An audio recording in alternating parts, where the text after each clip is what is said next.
Let's roll that out.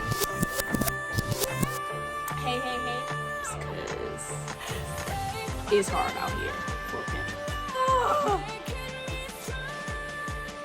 It's gonna be fine, I promise. Hello, my name is Nickeema Lyte, and you have just tuned in to Light Talks, where we are growing in faith, giving hope, and walking in emotional, mental, and spiritual healing. And today we're going to be talking about navigating expectations in relationships. More often than not, we have challenges within our relationships because those expectations are unspoken, unrealistic, unconscious, or unagreed upon. So remember those four. And today we're going to be talking about how unmet expectations often lead to frustration and disappointment in our relationships. So the goal is to decrease the frustration, the tension, and the disappointment in our relationships. Some of it is unavoidable, but here we go. So one of the first questions to ask ourselves in our relationships are, what are our expectations? We have expectations that are unconscious. We don't even know that they're there. Oftentimes our expectations are coming from our culture, our experiences in life, the people that have lived around us, right? Our parents, our family, our friends, and even the culture at wise where social media. And these unconscious expectations are there, and because we're not even aware of them, they're often not met. So what are your expectations? Question one. Question two, have I communicated those expectations to the person that I'm in relationship with? Whether that be a romantic partner, a friend, a business partner, a family member, it's important to communicate what our expectations are. Why? Because assumptions are the lowest form of knowledge. So we don't want to be living in assumption land where, because I've been with this person for so long, they should just know. No one is a mind reader. Say it, discuss it, explore it, repeat it, and we are prone to have less frustration and disappointment in relationships when we're doing that one. Exactly, number two.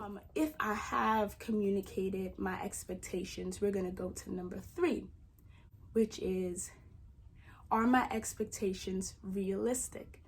Now, when we think about expectations being realistic, it's really, is the person I'm in relationship with, are they capable and are they willing to meet these expectations? A lot of times our expectations become unrealistic when they're based on our ideals and our dreams and not really looking at where that person is. So if I'm expecting, I'll be provocative, if I'm expecting my husband to pick me up in a Ferrari and he does not have a Ferrari, that's going to be unrealistic.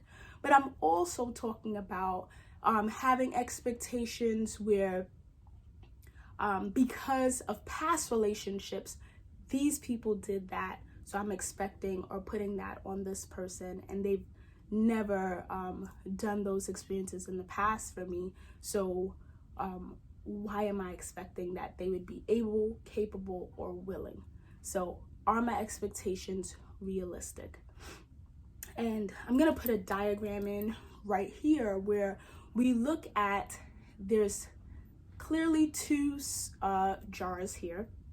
One is clearly bigger than the other. So we'll say that this one here is the person's capabilities, and the larger jar is representation of our expectations. And oftentimes, even if that person's capabilities are filled to the top of their glass, they would never be able to fulfill this entire jar, which is larger, greater, and it represents our expectations in this diagram. And that leads to our unfulfilled needs, our frustration, and our disappointment.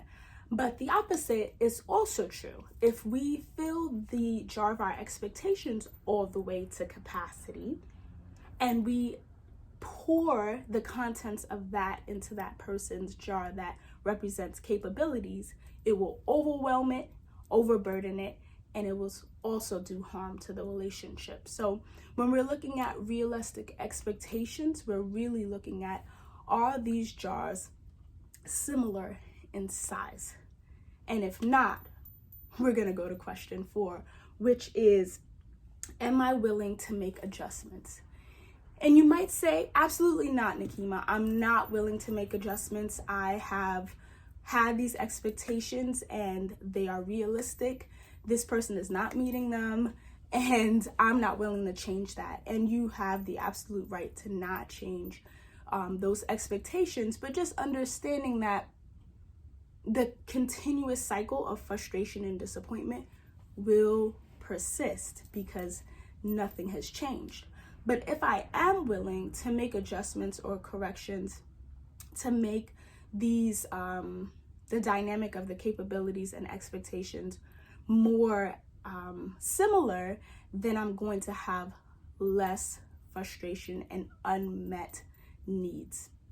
So if I'm willing to make those changes, make them. If not, question number 5, which is, am I willing to change the status of the relationship? So we know what toxic relationships look like, but we also know that there's some relationships that are just not fulfilling what we desire for them to do. So think about, I'm not getting what I need. I'm not willing to change my expectations. So I have the ability and the authority in my life to change the relationship proximity to me. Maybe they used to be in my close 3, now they need to be in my outer circle of 7. Maybe they used to be in the outer circle of 7 and now they need to go out to the associate range. I'm not sure. You do. But if you need to make changes or adjustments in the relationship status, do that, because our mental and emotional health is at stake when we're continuously experiencing frustration and disappointment in our relationship. So some action steps. Think about where you are in your relationships, what your expectations are. Are they realistic? Are they communicated? Are they agreed upon? And then begin to have dialogue and communicate with those that you're in relationship with. Ask them, what are their expectations of you? And remember, you cannot change the world by the way you look at it, but by the way you live it. So continue watching for more content. Like, comment, share, subscribe, leave questions below. And most of all, go forth and shine your light.